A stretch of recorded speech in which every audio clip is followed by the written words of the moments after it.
Okay, so this is the forward horse I've been working with, and now he's going down the road like this, nice and calm. Again, he's barn sour, so when we come the other way, he will most likely not be like this, because that takes longer to fix. So, going out, now that he understands he can walk, and that's what he's supposed to do, he's much better. He's a looky horse. You know, he probably hasn't been ridden a ton by himself, so he's trying to look around, and I'm like, no, because some of these horses that are looky, they'll look all day. They'll stop and stare, and then they find stuff to spook themselves. So I'll let them look at some things, you know, if I think they're worthwhile. But otherwise, I'm just going to keep straightening his head and just asking him to put his head down. Because again, when you put their head down, it's a state of more calmness, but it also gives you better control. So if his head's up, that's more anxiety, and it brings more adrenaline into their system. You know, it's more flight. So you'll see, you watch your horse's ears, they tell you right where they're looking. They're not on me. So I'm going to wiggle this bit and get his attention back. You see one ear kind of coming around. He's like, no, I don't think so. I think there's llamas up there. Well, I hope so. I hope there are llamas up there so we can see them. So I got one ear kind of tilted back towards me, now both.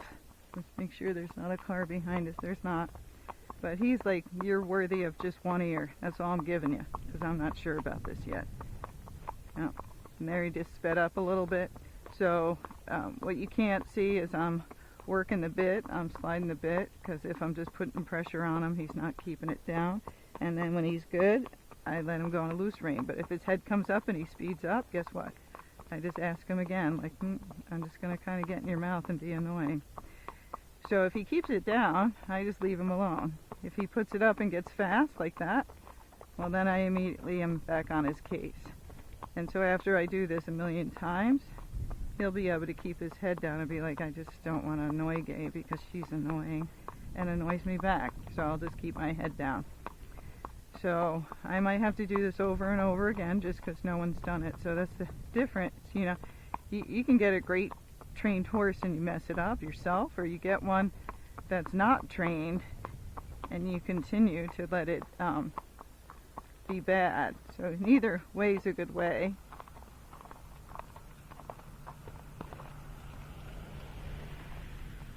So you got to work the horse, get their attention on you. So, but to me, it seemed this guy was more go-y because he was more nervous, and you know, he hasn't been ridden alone, and whoever was riding him fast. So we got to teach him that slow's okay, going alone's okay, and then when we go with other horses, maybe we'll just walk with them too. See, his attention's just going towards that guy. He's like, Gaye, you see that guy opening the gate? I'm like, yeah. So what? So we got to keep their attention on us and what we're doing. Cars are going to go by. He can't be looking at every car. It's just not going to happen.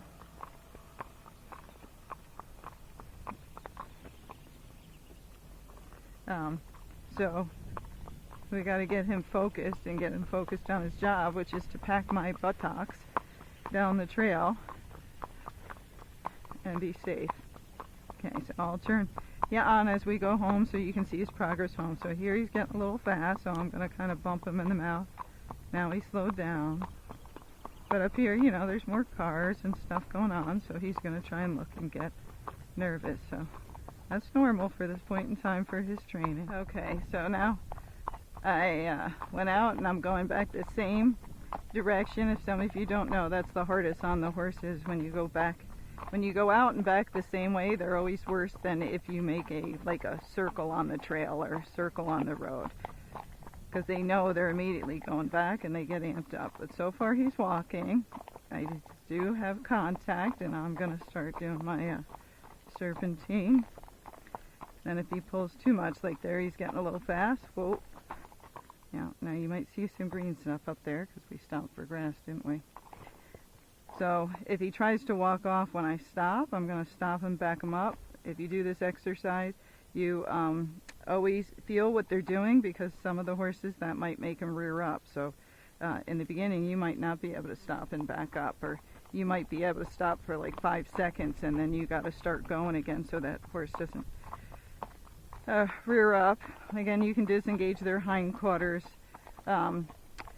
which is also called to turn on the forehand, but you're always gauging what's the footing, what can I handle, and what can I do.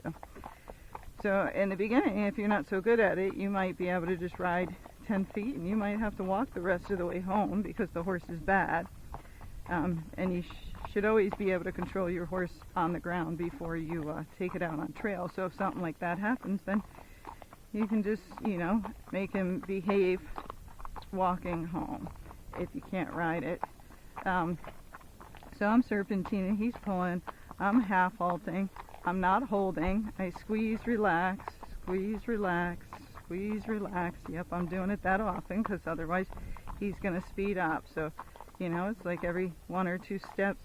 Now I'm going to stop again because he's starting to pull. See if he'll stand here or if he tries to walk off on me. Yep, he tried to walk off, so I'm going to back up. So again, just remember, you're always trying to go before they choose to go. So now that he's standing here, I'm going to go. So you're trying to make it your decision, not his decision, because that's why we're doing this, because this horse thinks it's his decision that he can go back to the barn, but it'll never be his decision until he can pay his own way. I don't think that's going to happen because I don't think you're going to get a tax ID. I don't think you have a social security number.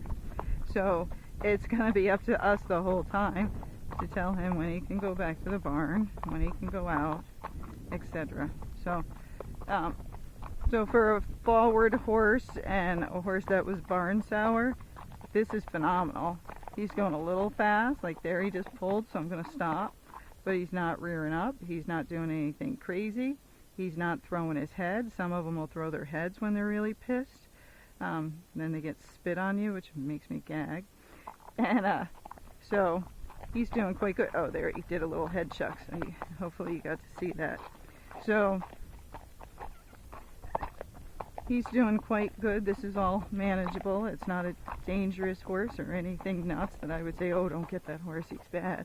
It just needs some work, and they all need work on something, right? So to have a well-gaited horse that's, sweet and kind, he's not pushy, he's got a couple little issues we got to work on, but I think this is going to end up being a pretty nice guy once he gets his confidence, realizes he can go slow, and he's not barn sour anymore. So all horses will have issues. If they didn't come with them, you'll give them issues, because that's just what happens.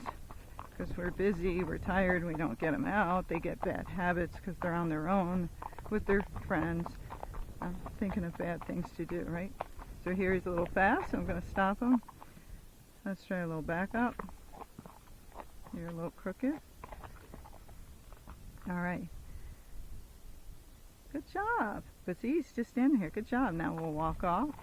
And I'm just going to do this the whole way home. He's throwing his head because I let go of the reins a little bit. So right now I keep, half halting and stuff, and then I give him, looseness in the rein, but only a couple of seconds because he just can't handle that now. So you can't ride him on a totally loose rein if they will not walk slow. So you got to be able to do this first, and he'll get there.